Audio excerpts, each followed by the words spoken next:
Welcome everyone, today I have a new guide for Diablo 4. Now in this video, I want to make a tier list and maybe a class selection for us to plan which of the class we want to play in Season 1. And I also share you some of my insight of which of the class I'll be playing for Season 1. You can see that we have some of the numbers and also the tier list of the comparison I have used previously. And I have updated numbers depending on the latest changes with the tier list for different parts of the class, including the leveling, the farming, the end game, and also different parts of the game. And we'll be also looking into the latest update of the new thing with the Malevolent card, which allows us to have a variety of different effects for different classes. Now today, we'll have an amazing giveaway sponsored by Signal RGB. Signal RGB, together with Skytail Gaming, Intel have come together to bring you this wonderful Diablo 4 inspired computer.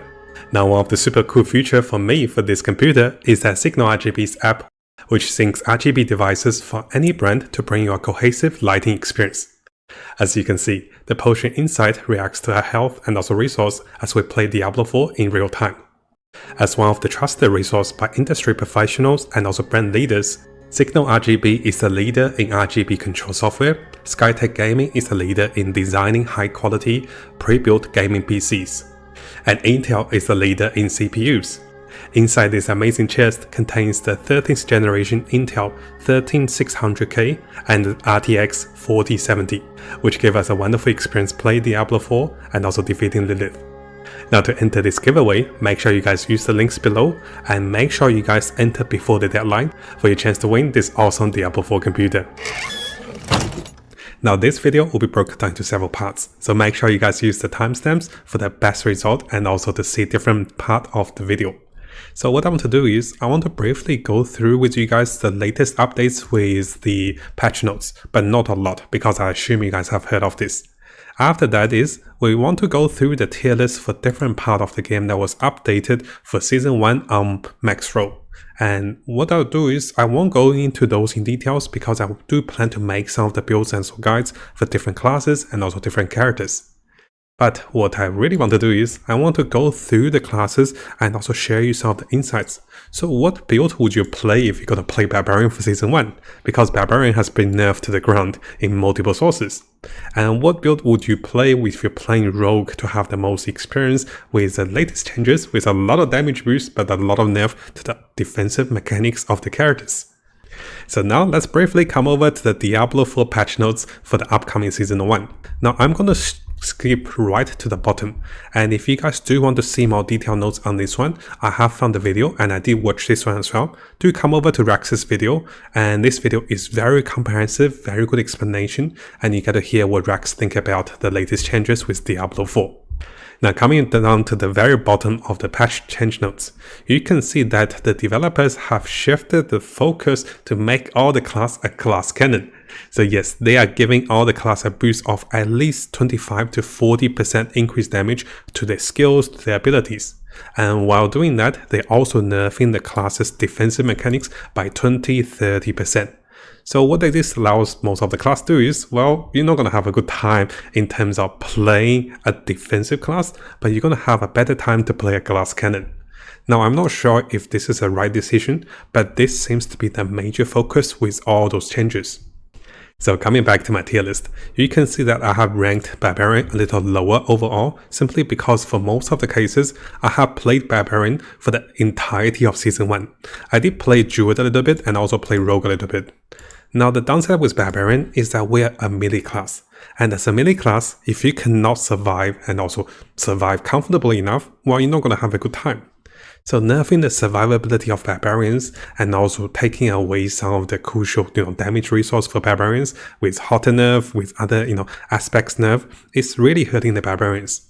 And you can see overall the Barbarians are scoring on lower numbers for me, and especially I have played this for the whole season, right? I know how damaging it is for the Barbarians.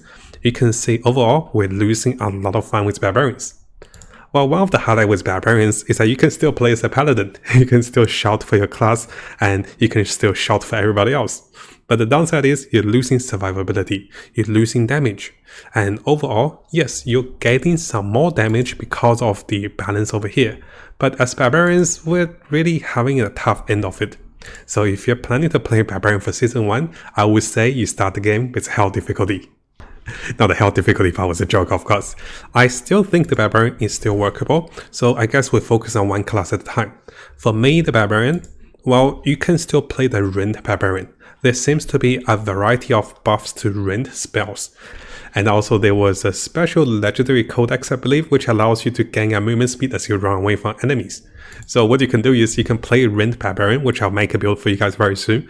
You rend, you bleed enemies, then you run away from them super fast with 40% bonus movement speed while they die behind you. And then you have to run back for the loots. So overall, you can see a drop of comparison in terms of ranking for Barbarians. This is especially the downside in terms of the defensive mechanics if you guys are planning to play hardcore. And do be aware of this, guys, because of the nerf of the class, the hardcore aspects of the game will be more challenging and also more difficult. Now if we briefly have a look at the tier list from Maxroll, which was updated today since the patch changes, you can see that most of the S tier and also A tier for the leveling and also for the end game, you can see that we don't really get to see Barbarians. The Barbarians is around the B tier, and you can see on the top of the tiers you can see Rogue, Sorceress, and also Druid, and also Necromancer. Of course, at the start, you're going to look into the leveling tier list. And leveling tier list and also speed farming tier list, they're not the biggest thing for me. Usually, most of the class will get over this hump, and then we're going to look into the Nightmare Dungeons and also the endgame tier list.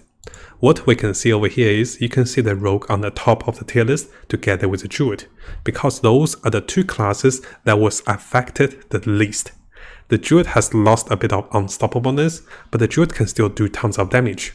And the Rogue, on the other hand, is getting a lot of more glass cannon damage in terms of range damage. And this makes the Rogue really good for range attack, and even the melee attack with Twisting Blade can still work. Now finally, for the Necromancer and also for the Sorceress.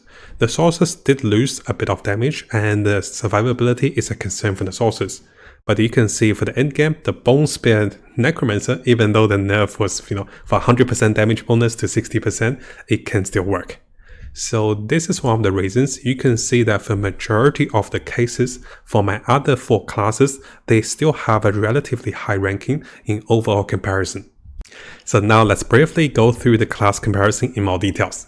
So for leveling, why did I give the Rogue and also Sorceress a little higher for leveling? It's because those classes tend to be more mobile, and those classes can easily perk into more skills that deal small damage and have a hyper boosting in terms of mobility and also damage.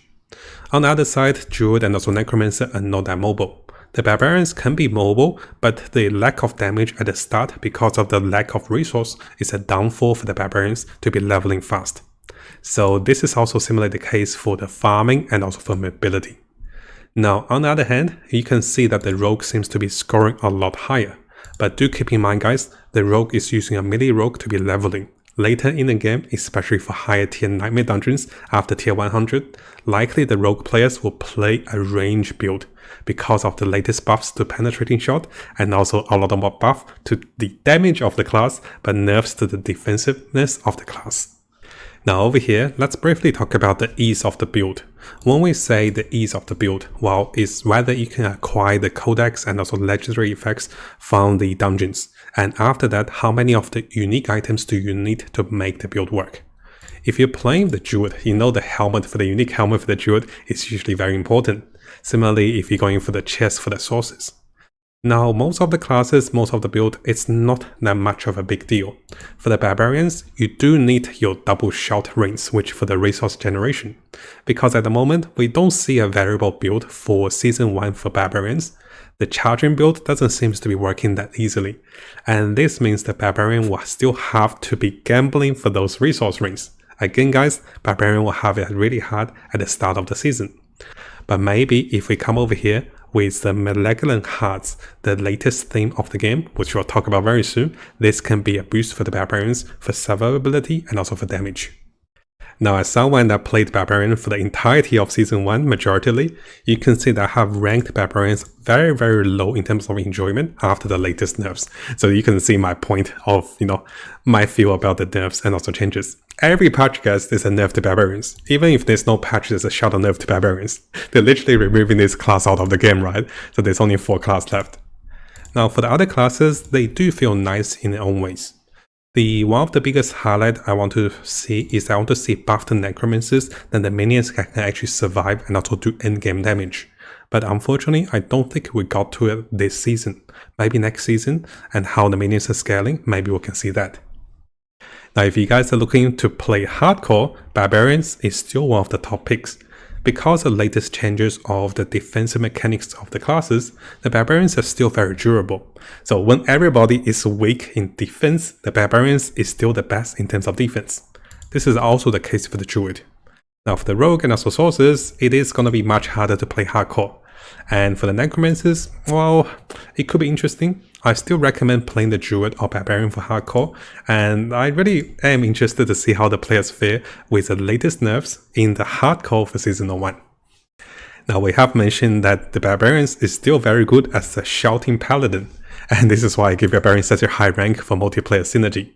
Do keep in mind guys, the increase of HP from monsters from 85% to 100% per player in the party will have an effect on the party play. So this is actually a small nerf to the party synergy for multiple players to play Diablo 4 in a party. And you can see most of the classes fares pretty well, and the Necromancer can make use of the corpses that spawns for other players. In terms of PvE and also PvP, I can't say we have enough figures and also numbers to do a rough testing. So this is why those figures, they are in white, and I'm still waiting for more information to provide you guys with more information. Because right now we're speculating from the latest patch notes and also from all the builds and also all the information. Now this of course does not include the discussion of the Malevolent Heart, which will be available for each of the classes in the new season. We'll come to that for the final part. So as for my summary, if I'm gonna play Season 1, I think the best class to play will be Rogue. Rogue can level very fast. Rogue is the least affected class from the nerfs, and Rogue benefit from all the buffs to the damage. Rogue can play both melee and also range class. And yes, the crossbow Rogue has been nerfed, but Rogue can also use bows, daggers, and also swords. The second class I think will be really good will be Druid. The Druid has been nerfed with unstoppableness with the Grizzling Rage, but still the Druid has a lot of mechanics, lots of critical damage, and a lot of ways to sustain themselves. And on comparison and also on par with the Druid, I think the Sorcerers and also the Necromancer can still work. It will depend on your personal preference. I think the Sorcerer is also more mobile and also more control based, while the Necromancer is slower but deals more damage. And finally, if you do plan to play the Barbarians, well, I will be making guides for the Barbarians, because I have a lot of experience and I like to make fun guides for the Barbarians. And a small tip for Barbarians, you do want to look into a Rend build, because I think that will be the best build for Barbarians for Season 1. Now coming over to the final part, I want to briefly talk about the Malevolent Heart that is available in Season 1. Because I feel like we don't do the class justice if we just talk about the patch notes but not the latest thing. So with the Malevolent Heart, there are some hearts which will be generalized for all the classes, and there will be some hearts for each of the classes. Now one of the interesting part is that the super powerful ones, the Worthful Heart that is available to all the classes, notice that for the Barbarians, this is actually reducing incoming damage. For the Druid, this will provide you with a Grizzling Rage for 3 seconds if you are crowd controlled. And this means hardcore control, which is a stun, freeze, or knockdown. But for the other classes, notice for the Necromancer, the Rogue, and also Sorcerers, they're getting a boost of damage from the super strong Malevolent Heart. So notice that for the Druid and also Barbarians, they will be the ideal class to play hardcore with the latest hearts which provide them with more defensive capacities. While for the other 3 classes, they're getting a tons of damage boost, and this could be very interesting to build a certain build around your class.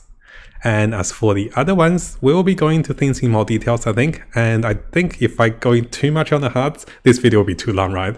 So what I want to do is, in the future, we'll make a video to make a tier list on the best heart for each of the class, and also what is going to be the best heart for your class. And once we get our hands on how difficult to craft those hearts at high levels, we can be looking into making the best build using the latest thing in the game.